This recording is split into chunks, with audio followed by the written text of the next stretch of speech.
भारत की राजधानी दिल्ली, जहां इतिहास हर कोने में सांस लेता है, 10 नवंबर 2025 की शाम को एक ऐसा झटका झेला जो न सिर्फ कानूनी और सुरक्षा एजेंसियों को हिला गया, बल्कि आम नागरिकों के दिलों में डर, गुस्सा और सवालों की लहर दौड़ा दी।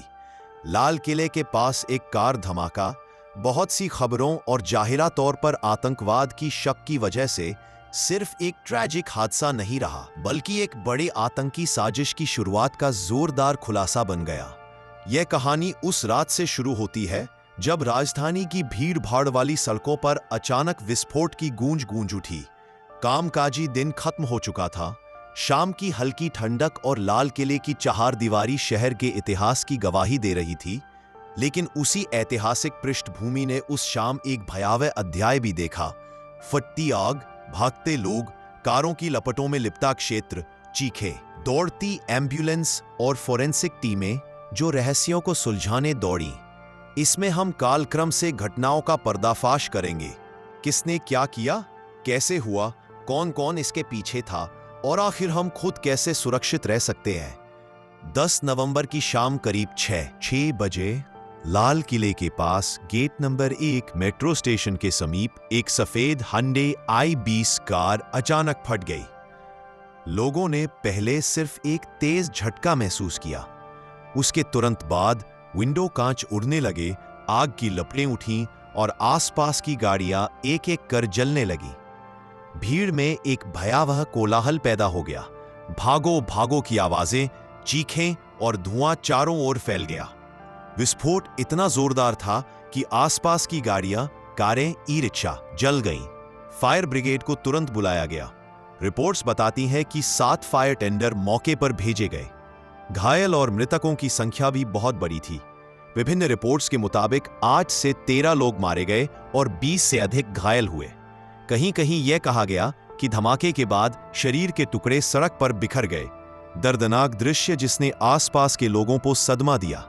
जांच एजेंसियों ने पाया कि उसी i20 कार को सुबह 8 बजे बदरपुर बॉर्डर से दिल्ली में एंट्री करते देखा गया था। कार करीब 3 घंटे तक सुनहरी मस्जिद के पास पार्क की गई थी। फिर शाम करीब 6:48 बजे कार वहां से निकली और ट्रैफिक लाइट पर रुकने के बाद थोड़ी आगे बढ़ी और कुछ ही मिनटों में धमाका हो गया। पूरे रूट और सीसीटीवी फुटेज की विस्तृत जांच हो रही है ताकि यह समझा जा सके कि हमलावरों ने क्यों इतना समय नजदीकी इलाके में बिताया। प्रारंभिक फोरेंसिक जांच में यह संकेत मिला कि कार में प्रयोग किया गया विस्फोटक ammonium nitrate fuel oil ANFO जैसा था। इसके अलावा जांचकर्ताओं ने घटनास्थल से 2 प्रकार के विस्फोटक सैंपल बरामद किए। कार के बोनेट की हालत भी संदिग्ध मिली। रिपोर्ट में यह कहा गया कि बोनेट आधा खुला था, जिससे सवाल उठते हैं कि विस्फोट कैसे शुरू हुआ और किस प्रकार फैल गया। जांच में एक बड़ा खुलासा हुआ। डॉक्टर उमर नबी, जो डॉक्टर थे, DNA जांच से पुष्टि हुई कि उन्होंने वही i20 चलाई थी जिसमें धमाका हुआ था। उनके नाम को आतंकवादी साजिश से जोड़कर देखा जा रहा है और कुछ रिपोर्ट्स में उन्हें व्हाइट कॉलर टेरर नेटवर्क से जोड़कर देखा जा रहा है। उमर की पहचान पुलवामा के डॉक्टर के रूप में हुई है। जांच में यह भी सामने आया है कि फरीदाबाद में 2900 किलो विस्फोटक जब्त किए गए थे, जिनमें विभिन्न रसायन, टाइमिंग डिवाइसेस और अन्य धमाके वाली सामग्री शामिल थी। मुख्य संदिग्धों में से एक डॉक्टर मुजम्मिल गनाई का नाम है, जिनकी कथित रूप से आतंकवादी गतिविधियों में भागीदारी की जांच हो रही है। कुछ रिपोर्ट्स यह भी कहती हैं कि यह मॉड्यूल जैश-ए-मोहम्मद जैसे आतंकवादी समूहों से जुड़ा हो सकता है। यह हमला सिर्फ एक भीषण धमाका नहीं था, यह प्रतीकात्मक रूप से एक संदेश भी था। लाल किला, राष्ट्रीय प्रतीक, ऐतिहासिक धरोहर। इस स्थान पर हमला कर आतंकवादी दर्शाना चाहते थे कि वे सिर्फ लड़ाकू इलाकों तक सीमित नहीं है, बल्कि राजधानी और केंद्र में भी घुस सकते हैं। जांच ने संकेत दिया है कि यह कोई साधारण आतंकी हमला नहीं था, यह स्लीपर सेल और व्हाइट कॉलर मॉड्यूल की भागीदारी वाला प्लान था। डॉक्टर, पेशेवर लोग इसमें शामिल हो सकते हैं जिन्होंने अपनी पहचान छिपाकर आतंकी नेटवर्क को वित्त, संचार और लॉजिस्टिक सपोर्ट दिया। कुछ विश्लेषकों का संदेह है कि इस पूरे नेटवर्क में अंतरराष्ट्रीय संपर्क हो सकते हैं। विशेषकर पाकिस्तान से जुड़े आतंकवादी समूहों के तार जांच में उभर रहे हैं। विस्फोट के बाद तुरंत फायर ब्रिगेड ने आग पर काबू पाने की कोशिश की। एम्बुलेंस घायलों को नजदीकी अस्पतालों जैसे एलएनजेपी तक ले गई। पुलिस ने घटनास्थल को सील कर लिया। फोरेंसिक टीम मलबे का विश्लेषण करने में जुट गई और एनआईए, नेशनल इन्वेस्टिगेशन एजेंसी ने मामले की जांच ले ली। कानूनी कदम, दिल्ली पुलिस ने UAPA, unlawful activities prevention act की धाराएं लागू की हैं ताकि इसे आतंकवादी घटना माना जा सके। विस्फोटक अधिनियम की धाराओं के तहत भी मुकदमा दर्ज किया गया है। जांच एजेंसियां संदिग्धों की गिरफ्तारी, तारों की पड़ताल और भविष्य की साजिशों को रोकने के लिए लगातार छापे और पूछताछ कर रही हैं। राजनीतिक और सार्वजनिक प्रतिक्रिया, उच्च अलर्ट जारी कर दिया गया है। दिल्ली जैसे संवेदनशील इलाकों में सुरक्षा बढ़ा दी गई है। विपक्षी नेताओं, नागरिकों और मीडिया में एक बड़ा सवाल उठ रहा है, इतनी भारी विस्फोटक सामग्री कैसे राजधानी में आने दी गई? खुफिया विफलता कहां हुई? प्रधानमंत्री और केंद्रीय मंत्रियों ने मृतकों के परिवारों को श्रद्धांजलि दी, घायलों से मुलाकात की और स्पष्ट संदेश दिया कि जिम्मेदारों को दंडित किया जाएगा। जांच की एक महत्वपूर्ण मोड़ तब आया जब डीएनए रिपोर्ट ने यह पुष्टि की कि विस्फोटक कार का चालक डॉक्टर उमर नबी ही था। यह पुष्टि हमले की साजिश में डॉक्टर की भागीदारी की मूल धुरी बन गई। विस्फोटक कनेक्शन, 2900 किलो का संदर्भ, जैसा कि पहले बताया गया। फरीदाबाद में बरामद की गई विस्फोटक सामग्री की मात्रा बहुत बड़ी थी, लगभग 2900 किलोग्राम। यह वही सामग्री हो सकती है जो हमले की तैयारी में इस्तेमाल की गई हो, और जांचकर्ता यह पता लगाने की कोशिश कर रहे हैं कि यह सामग्री किससे आई, कैसे जमा की गई और इसका नेटवर्क क्या था। जांच से यह भी सामने आया है कि डॉक्टर उमर नबी ने पार्किंग में कार को लगभग 3 घंटे तक वही छोड़ रखा था और फिर उस समय कार को वहां से निकाला जहां धमाका हुआ। यह योजना की रणनीति का हिस्सा हो सकती है ताकि धमाका उस समय और स्थान पर सबसे अधिक प्रभावी हो। सुरक्षा एजेंसियों के सामने चुनौतियां, इंटेलिजेंस की सीमा। अगर आतंकवादी नेटवर्क में व्हाइट कॉलर शामिल है तो उनकी पहचान करना कठिन होता है, क्योंकि ये लोग पेशेवर दिखते हैं और अक्सर कानूनी व्यवसाय में होते हैं। 2. मोबाइल विस्फोटक सामग्री, बड़े स्टॉक जैसे हजारों किलो विस्फोटक का हिसाब किताब और उसकी मूवमेंट मॉनिटर करना बहुत मुश्किल है। 3. लॉजिस्टिक और फाइनेंस टैकिंग। ऐसे नेटवर्क में फंडिंग, सपोर्टर्स, हैंडलर बहुत गहराई तक छिपे हो सकते हैं। 4. अहम और भीड़ भाड़ वाले क्षेत्र जैसे लाल किला, मेट्रो स्टेशन की सुरक्षा बढ़ाना बहुत जरूरी है, लेकिन इसके लिए संसाधन, तकनीक और सतर्कता दोनों चाहिए। यह हमला राष्ट्रीय प्रतीक रेड फोर्ट के बेहद करीब हुआ, इसलिए इसका प्रतीकात्मक महत्व बहुत अधिक है।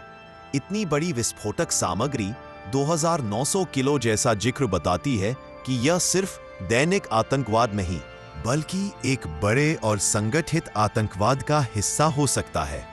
डॉक्टरों जैसे पेशेवरों की संलिप्तता यह दिखाती है कि आतंकवादी नेटवर्क अब पारंपरिक कामकाजी वर्ग को भी शामिल कर रहे हैं, जो सुरक्षा एजेंसियों के लिए एक नई चुनौती है।